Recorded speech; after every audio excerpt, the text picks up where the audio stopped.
ही अंदर गए तो देखा कि स्वामी रामानंद जी के 2 टुकड़े हुए पड़े हैं और गर्दन धड़ से अलग पड़ी है। सभी उपस्थित आश्रम के भक्त कहने लगे कबीर जी को कि भगवान के आज सिकंदर लोधी ने अपने गुरुदेव की हत्या कर दी। सिकंदर थोड़ा पीछे रह गया था, परमात्मा शीघ्र अंदर आ गए थे। परमात्मा कहने लगे अरे आपको इतना भी ज्ञान नहीं, संत कभी मरते हैं। कहते देही को सतगुरु कह ये सब धुंधर ज्ञान और 4 दाग आवे नहीं उसको सतगुरु दान। ये देही सतगुरु नहीं, इसके अंदर जो आत्मा है उसमें जितनी भक्ति कर ली वो आत्मा 4 दाग में नहीं आती। उनको ज्ञान आधार से संतुष्ट किया। इतने में सिकंदर लोधी फेर आ गया, वह सारे फेर सुकड़ गए। यो फेर आ गया भाई कसाई, ये तो फेर गड़बड़ करेगा। अब सिकंदर लोधी वहां खड़े हुए देख रहे हैं। परमेश्वर कबीर जी ने दंडवत प्रणाम किया अपने गुरुदेव के चरणों की तरफ जहां पर धड़ पड़ा था और गर्दन थोड़ी दूर पड़ी थी, और फिर उठ करके उनके चरणों को स्पर्श किया कि हे गुरुदेव आरती का समय हो गया, उठियो गुरुदेव, भगत समाज आपका इंतजार कर रहा है।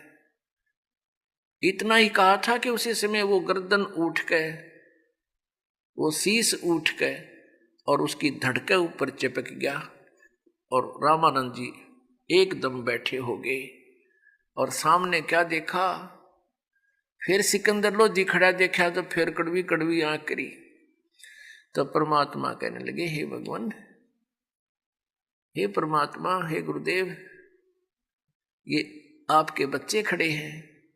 फिर वो थोड़ा सा माइंड ध्यान इधर हो गया और फिर क्या देखा उसने रामानंद जी ने कि उसके शरीर से आधे हिस्से से तो खून बह रहा था, रक्त, और आधे से दूध निकला हुआ पड़ा हुआ था जमीन पर।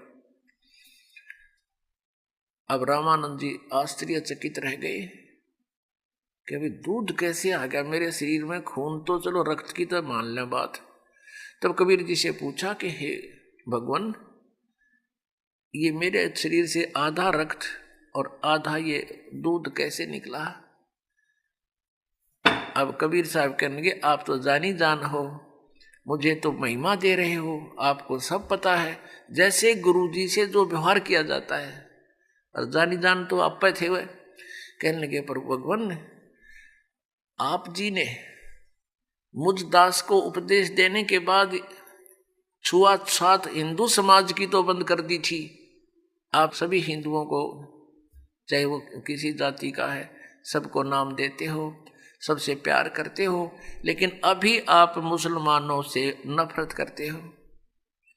हे प्रभु, भगवान के दरबार में कोई जाति मजहब नहीं है, कोई मजहब या जाति बुरा नहीं, इंसान बुरे हो सकते हैं, उनको हम ठीक करने के लिए आए हैं, उनकी बुराई छुटवाएंगे। आप अभी तक मुसलमानों से नफरत करते हो, आप मुक्ति प्राप्त नहीं कर सकोगे।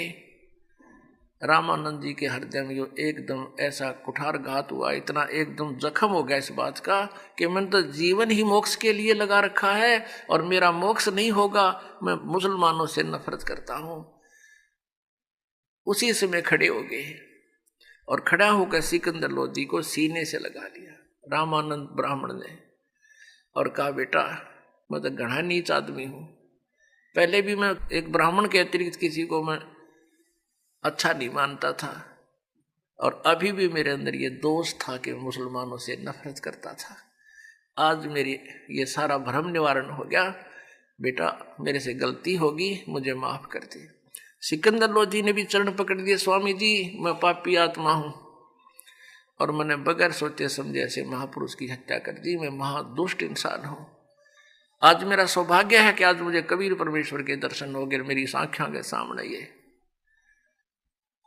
सब लीला होगी। आज मुझे भी परमात्मा के पहचानने का सुअवसर मिल गया।